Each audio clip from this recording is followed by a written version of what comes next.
അതൊക്കെ പിന്നെ ഇതിന് മാത്രം ഒരു കുറവും വരുത്തരുത്. സാർ. ആ നേരത്തെ തന്നെ എഴുന്നല്ലേടോ. താൻ എന്തൊക്കെയാടോ ഈ കാണിച്ചു കൂട്ടുന്നേ? കേസന്വേഷണം എന്ന് പറഞ്ഞിറങ്ങിയിട്ട് കുറെ നാളായല്ലോ. എന്തായിരുന്നു കെട്ടിഘോഷം? വലിയ രാവണനാണത്രേ. രാവണന്റെ ഒരു തലയിലെങ്കിലും അല്പം എന്തെങ്കിലും വേണ്ടേ? അല്ല സാർ, വർഗീസ് മിടുക്കനാണ് സാർ, എ സ്മാർട്ട് ഓഫീസർ. അതല്ലടോ, കേസ് CBI കൊണ്ട് അന്വേഷിപ്പിക്കണമെന്ന് പറഞ്ഞ് പ്രതിപക്ഷം കിടന്നുറങ്ങാൻ സമ്മതിക്കുന്നില്ല. ഇനിയും കേസിന്റെ ഗതി ഇതാണെങ്കിൽ എനിക്ക് മറിച്ചൊരു തീരുമാനം എടുക്കേണ്ടി വരും. ലോക്കൽ പോലീസ് എന്ന് ലോക്കൽ പോലീസ് തന്നെടോ.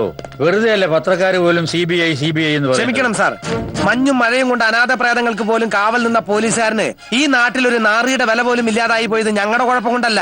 അത് ഭരണം കൈയാളുന്ന രാഷ്ട്രീയ വർഗത്തിന് അംഗീകരിക്കാനുള്ള കപട മനസ്സിന്റെ കുഴപ്പമാണ്.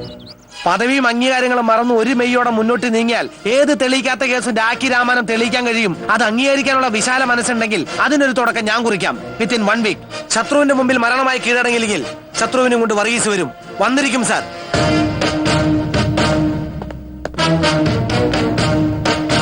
പേടിച്ചു പോയോ?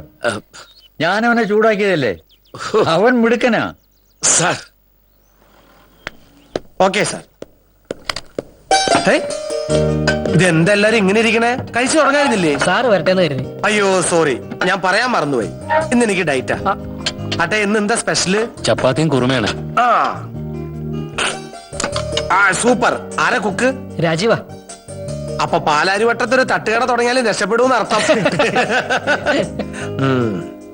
കൃഷ്ണകുമാറിന്റെയും ജസ്റ്റിസ് രാഘവന്റെയും ഉറ്റ സുഹൃത്തായ RK എന്ന R കൃഷ്ണമൂർത്തി എന്നെ കാണാൻ ഈ 25-ാം തീയതി വൈകിട്ട് ഇവിടെ എത്തും. ഒരുപക്ഷെ അയാളിൽ നിന്നും കൊല്ലപ്പെട്ടവർക്ക് ശത്രുക്കൾ ആരെങ്കിലും ഉണ്ടായിരുന്നെന്ന് അറിയാനും കഴിയും. അതുകൊണ്ട് ചിലപ്പോ ഈ കേസിൽ RK നമുക്കൊരു രക്ഷകനാകാനും മതി. ഒരു ഒഫീഷ്യൽ മീറ്റിംഗിന് അർജന്റായി പോകാനുള്ളത് കൊണ്ട് ഞാനും SI സുന്ദരൻ എന്ന സ്ഥലത്തുണ്ടാവില്ല. എന്നാലും RK ബീച്ച് റെസ്റ്റ് ഹൗസിൽ താമസിപ്പിക്കാൻ വേണ്ടതെല്ലാം ഞാൻ ചെയ്തിട്ടുണ്ട്. തീർച്ചയായും RKയിൽ നിന്ന് കിട്ടുന്ന വിവരങ്ങൾ നിങ്ങളെ രക്ഷിക്കാൻ ഉപകരിക്കും. എല്ലാം കലങ്ങി തെളിയും.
മിടുക്കൻ.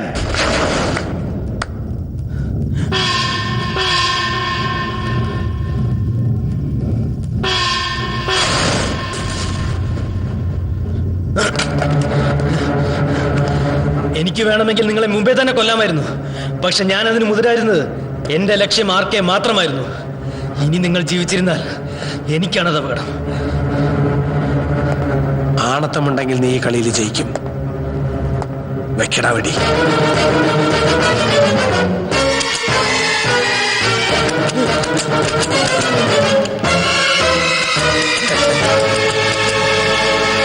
ഞാൻ അന്വേഷിക്കുന്ന ശത്രു എനിക്കൊപ്പമുണ്ടെന്ന് സംശയം തോന്നിയതുകൊണ്ടാണ് ഞാൻ ഇങ്ങനൊരു നാടകം കളിച്ചത്.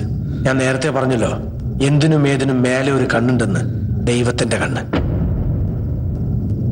കേസിന്റെ അന്വേഷണം വഴിവിട്ടു പോകുന്നത് കണ്ടപ്പോൾ തന്നെ ഉള്ളിൽ തോന്നി തുടങ്ങിയതാണ് ചില സംശയങ്ങൾ.